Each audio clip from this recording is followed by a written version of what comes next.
Most people think lust is just sexual, but that's why they keep losing to it, because what you could be fighting is only one form of it.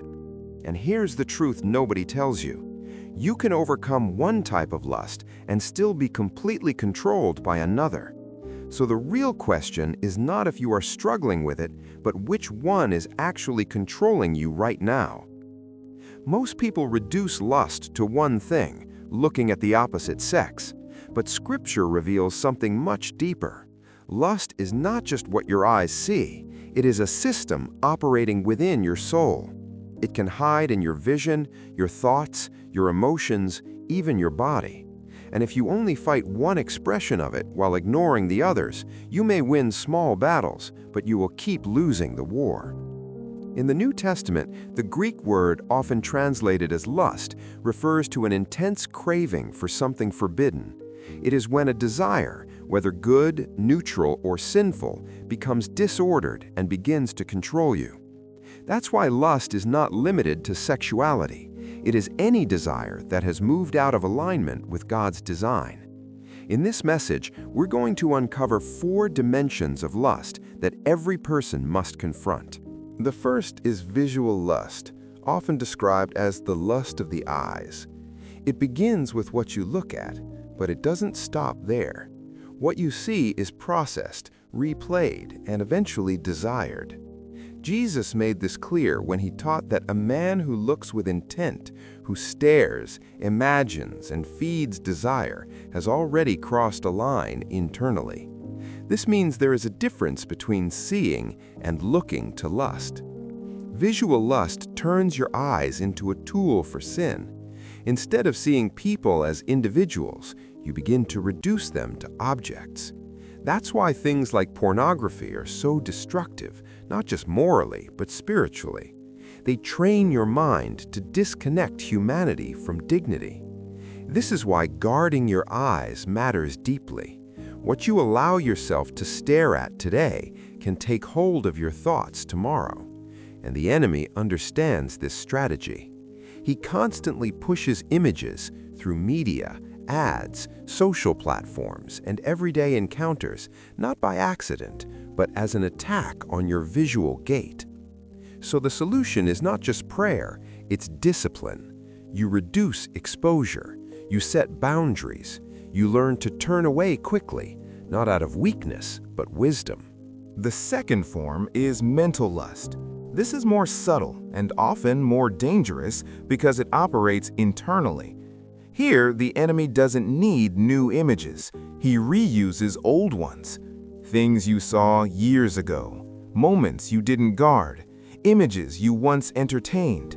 They get stored, and then at the right moment, when you're tired, alone, or vulnerable, they resurface. This is how temptation often works.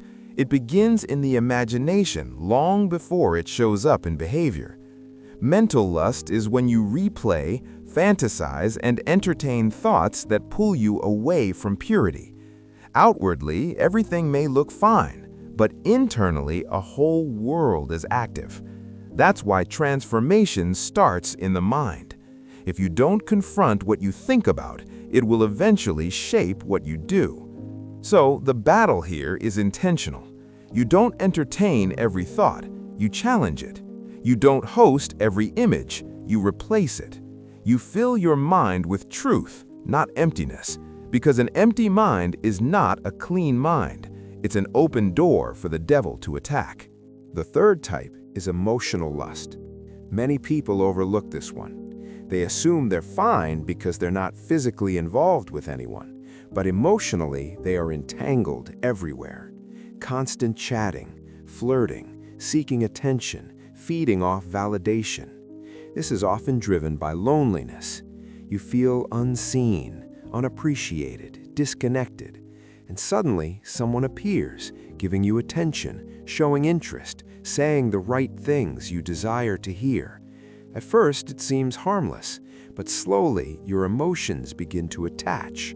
Lines start to blur, and what you once would have avoided now feels normal.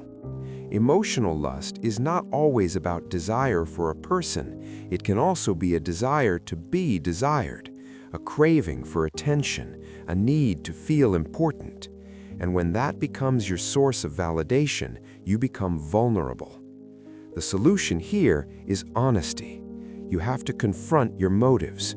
Why am I engaging this conversation? Is it genuine, or am I feeding something deeper? You also need to allow God to address your loneliness, not people to validate you. Because when you try to fill spiritual emptiness with human attention, you will always overreach. The fourth dimension is the physical lust, which is the end product of the first three. This is when desire moves into action. It includes behaviors that cross God's boundaries, whether through sexual activity, private habits, or inappropriate physical engagement. At this level, lust begins to affect not just your spirit, but your entire life. It drains sensitivity. It weakens conviction. It clouds discernment. Many people wonder why they feel distant spiritually, why their passion for God has faded. Often, it's because there's a disconnect between what they pursue publicly and what they practice privately. Physical lust doesn't just impact the future, it weakens you now. So the response must be decisive, not negotiation. You remove yourself from what triggers it. You change patterns. You seek accountability. And most importantly, you return to God with sincerity, not excuses, not justification, but a genuine desire to be restored. Final truth. Lust is not one single issue. It is a system. It works through your eyes, your mind, your emotions, and your body. But here's the good news. Freedom is also complete. You are not meant to be controlled by your desires. There is power available to break every level of this struggle. You are not a slave to what you see, what you think, what you feel, or what you crave. Victory is possible, and it starts when you stop treating lust as a surface issue and begin confronting it at the root.